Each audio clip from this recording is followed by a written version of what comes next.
If you want to use your PSVR on PC without running into errors, here's the easiest way to do it. Step 1. Make sure your PC meets the VR requirements.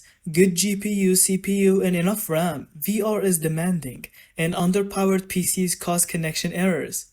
Step 2. Download and install the official PSVR PC drivers.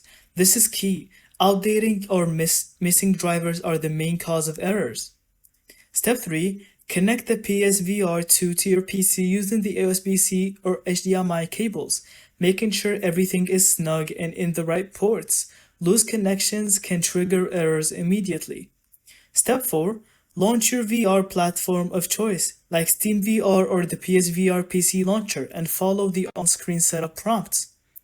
Step 5. If it still doesn't work, check for Windows updates and restart your PC. Often, a fresh boot with updated software clears lingering connection issues.